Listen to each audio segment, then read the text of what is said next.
एक एक करके कर लेती हूँ मैं, पहले गीता 16 कर अध्ययन के लेती हूँ, सेशन में 17 आप कर दूँ। सभी का गीता अध्ययन के सेशन में आप सभी का स्वागत। आज हम जैसा कि हमने शुरुआत की थी ज्ञानानंद जी की पुस्तक में से व्याख्या पढ़ने की, तो आज हमारे साथ सुनीता चौधरी जी हैं। वो ज्ञानानंद जी की पुस्तक में से दूसरे अध्याय के श्लोक नंबर 16 और 17 की व्याख्या पढ़ेंगे। हाँ जी, डॉक्टर सुनीता जी हमारे साथ हैं। ओम श्री परमात्मने नमः। 16वां श्लोक है ये। ना सतो विद्यते भावो न भावो विद्यते सतः उभयोरपि दृष्टोऽन्तस्त्वन्योस्तत्त्वदर्शिभिः। असत वस्तु की तो सत्ता नहीं है और सत्य का अभाव नहीं है। इस प्रकार इन दोनों का ही तत्व ज्ञानी पुरुषों द्वारा देखा गया है। असत वस्तु की नहीं सत्ता कहीं, मगर सत्य का अस्तित्व मिटता नहीं। दोनों को जो तत्व से जान ले है ज्ञानी, वही यह पहचान ले संसार असत है। इस विषय पे कोई चिंतन करे या नहीं, लेकिन संसार की यह स्थिति है बिल्कुल स्पष्ट। जहाँ परिवर्तन है वही असत है और संसार में लगातार परिवर्तन है ही। किंतु यह कथन कि असत की सत्ता ही नहीं है, यह कुछ चौंकाने वाला है। जो था नहीं रहेगा नहीं। तत्वदर्शी महापुरुषों की दृष्टि में यह स्वीकार कर लेना ही श्रेयस्कर है कि अब भी नहीं है, कि वह अब भी नहीं है। जिसका एक क्षण भर विश्वास नहीं कि कब है कब ना रहे, उसकी सत्ता कैसी। जहां तक शब्द स्वाभाविक प्रयोग होते रहते हों, और वह भी बहुधा अकस्मात, धन नहीं रहा, मकान नहीं रहा, शरीर नहीं रहा, संबंधी नहीं रहा, प्रतिष्ठा अचानक चली गई, इनकी सत्ता कैसे स्वीकारी जा सकती है?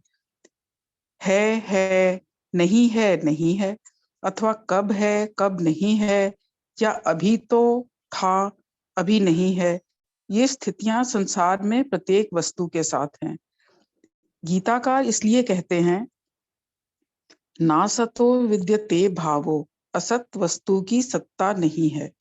गीता चिंतन का यह एक गहन भाव है। इसलिए स्पष्ट किया गया कि इसे तत्वदर्शी महापुरुषों द्वारा ही देखा गया है। संसार की सत्ता को आभास या प्रतीति मात्र कहा तात्विक महापुरुषों ने, क्योंकि उन्होंने चिंतन के झरोखे में इस वास्तविकता को देखा समझा। चिंतन का एक पक्ष और देखें। असत की सत्ता नहीं, सत्य का अभाव नहीं। सृष्टि परमात्मा से बनी है। जब सृष्टि नहीं थी, केवल परमात्मा था। जब सृष्टि नहीं होगी, तब भी रहेगा परमात्मा ही। और अब भी जब सृष्टि है, केवल परमात्मा के कारण ही। अपने आप में इसकी सत्ता कहाँ है? बिना आत्मा के शरीर की भला क्या सत्ता है?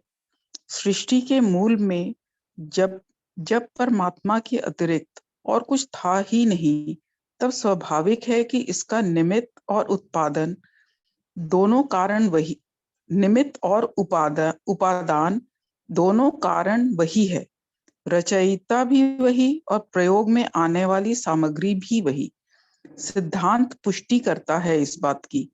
जो वस्तु जिससे बनती है, उससे पृथक नहीं की जा सकती।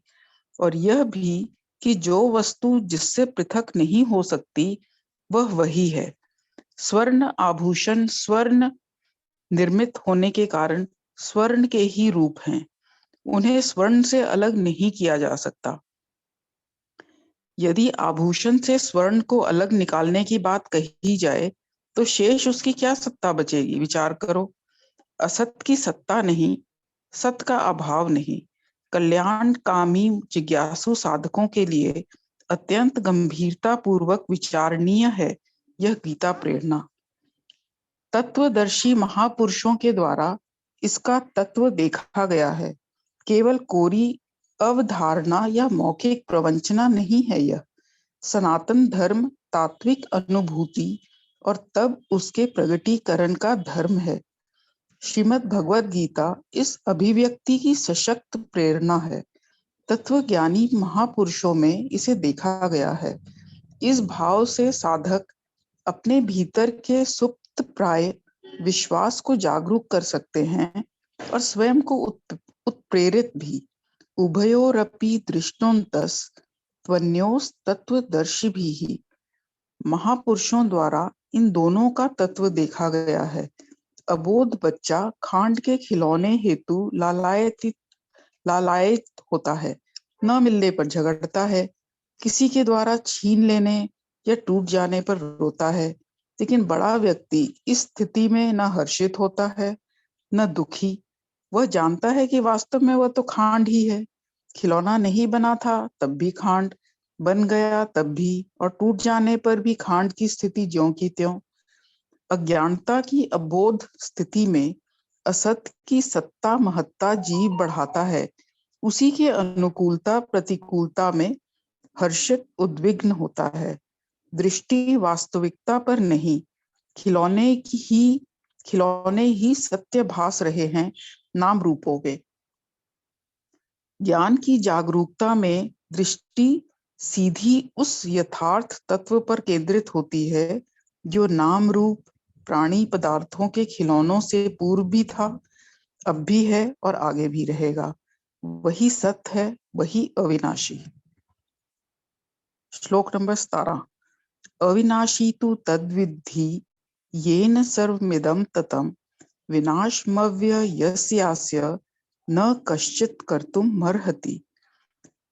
नाश रहित तो तू उसको जान जिससे यह संपूर्ण जगत दृश्य वर्ग व्याप्त है। इस अविनाशी का विनाश करने में कोई भी समर्थ नहीं है। समाया है जिसमें यह सारा जगत।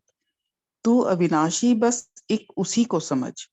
नहीं शक्ति ऐसी किसी के भी पास इस अविनाशी का कर सके जो विनाश। गीता तर्क संगत शास्त्र है। भगवान श्री कृष्ण पूर्ण अवतार हैं। वह सर्व कला संपन्न, सर्व ज्ञान संपन्न, सर्वज्ञ, सर्वेश्वर है। उस समय को देखा जाए तो अर्जुन प्रणत भाव से स्वीकार कर चुका है। शिष्यस्ते हम शाधि माम त्वाम प्रपन्नम। मैं आपका शिष्य हूँ, आपकी शरण में हूँ, मुझे शिक्षा दीजिए। व्यापक या सार्वभौम रूप में देखें तो जीव मात्र परमात्मा का सनातन अंश है। ममई वांशो जीवलोके जीव भूते सनातन। अर्जुन जीव मात्र का प्रतिनिधि है और श्री कृष्ण साक्षात परमात्मा। गीता उपदेश में इसलिए सीधे आदेश की बात भी कही जा सकती थी, लेकिन केवल आदेश उपदेश श्री भगवान का लक्ष्य नहीं था। मानव की बौद्धिक क्षमताओं को आदर देना, विवेक को मुखरित होने का पूर्ण अवसर देना गीता की एक अनूठी विशेषता है। प्रकरण सत असत वस्तु विवेक का है। असत वस्तु की सत्ता नहीं और सत का कहीं अभाव नहीं। इस रहस्यमय घोषणा के पश्चात श्री भगवान सत्ता का स्वरूप स्पष्ट कर रहे हैं। वह स्वरूप अविनाशी है, नाश रहित है। क्यों? युक्ति युक्त एवं तर्क संगत बात, क्योंकि वह सर्वव्यापक है। संपूर्ण दृश्य जगत उससे व्याप्त है। वह कण कण में है और कण कण उसमें। सिद्धांत पुष्टि करता है इस वास्तविकता की। जो वस्तु स्थानीय है, एक देशीय है, उसमें परिवर्तन भी आएगा और उसका वह रूप नष्ट भी होगा। परमात्मा देश काल की सीमाओं से अतीत है। समय और स्थान की सीमाओं में आबद्ध वस्तु पर ही काल अपना प्रभाव दिखा पाता है। परमात्मा के अतिरिक्त हर वस्तु इसलिए काल से प्रभावित है। परिवर्तन और वियोग दोनों हर वस्तु के साथ हैं। परमात्मा असीम है, अर्थात सब सीमाओं से परे। इसलिए काल का किसी भी प्रकार से वहां प्रभाव नहीं। वह एक रूप, एक रस, सम एवं शाश्वत है। परमात्मा के अतिरिक्त सब कुछ काल के अधीन है, काल के प्रभाव में है। हर वस्तु की समयावधि है, लेकिन परमात्मा की नहीं। संसार काल के इशारों पर है, लेकिन काल स्वयं परमात्मा के इशारों पर आश्रित। परमात्मा के साथ ना कोई समय सीमा है, न स्थान की सीमा। विनाशमव्य यस्यास्य न कश्चित कर्तुम अर्हति। इस अविनाशी का विनाश करने में कोई भी समर्थ नहीं। परमात्मा के अविनाशी स्वरूप के प्रति गीता का यह विश्वास से लबालब संकेत है। इसे भावनाओं की गहराई से समझें। सीमा रहित केवल परमात्मा है, शेष सब कुछ समय स्थान की सीमाओं में आबद्ध असीम पर कोई आंच ला सके, कहाँ और कैसे संभव है यह? प्रकट रूप में अवतरित हो मनुष्य देह धारण करने पर भी अनेकों ने ऐसे प्रयास किए, लेकिन कहाँ सफल हो पाए वे प्रयास। हिरण्यकशिपु ने यही चाहा, कहा, पूरा दबाव बनाया कि नारायण कुछ नहीं, कहीं नहीं, मैं ही भगवान हूँ। हर संभव प्रयास किया ईश्वरीय भाव का विनष्ट करने का। जनमानस की भावनाओं को बलात् दबाया। प्रहलाद को तो अनेकों असह्य यातनाएं दी। जल में डुबोने, अग्नि में जलाने, शस्त्र से काटने के सब प्रयास विफल, क्योंकि वहां परमात्म तत्व भावनात्मक रूप से साक्षात प्रकट हो चुका था। जो जो उस निरर्थक प्रयास में आगे आए, वे समाप्त हुए। परमात्म तत्व को समाप्त कर पाने की क्षमता किसमें और कहाँ? हिरण्यकशिपु नहीं रहा, उसका कोई नाम लेवा नहीं रहा, लेकिन परमात्म तत्व की आभा तब भी और अब भी परिपूर्ण है।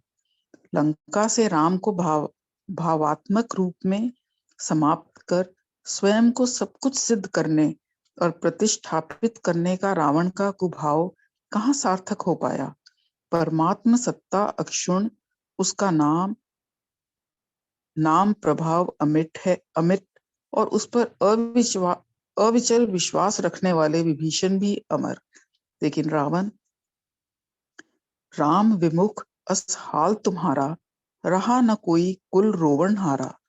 द्वापर में कंस ने चाहा था कृष्ण को समाप्त करना, लेकिन कृष्ण तो विश्वात्मा है, कण कण में है वे, और उनमें कण कण। कहाँ से और कैसे समाप्त किया जा सकता था उन्हें? ऐसा भाव रखने वाले अनेकों असुर समाप्त हुए। साकार स्वरूप में प्रकट हो अपने अवतार के उद्देश्यों की पूर्ति उपरांत भले ही स्वेच्छा से अपनी लीलाओं का संवरण कर वे अपने लोक वापस गए, किंतु कोई उनकी सत्ता पर आंच ला पाया हो, यह संभव नहीं। परमात्मा अविनाशी सत्ता है। सृष्टि बनने से पूर्व भी वे थे, अब भी है। सृष्टि का भासमान सत्ता केवल उन्हीं के कारण से है। सृष्टि के न रहने पर भी वे रहेंगे ही। शरीर नहीं था तब भी आत्मा तो थी ही। शरीर है उसी के आश्रय से, और शरीर के न रहने पर भी आत्मसत्ता अपने उसी स्वरूप में रहेगा ही। शरीर के नष्ट होने पर आत्मा का नाश नहीं। नाशवान तो दिखाई देने वाले शरीर हैं, आत्मा का स्वरूप तो बहुत विलक्षण है। आगे भी पढ़ना। हाँ जी, उसके बाद हम नेक्स्ट पढ़ेंगे श्लोक नंबर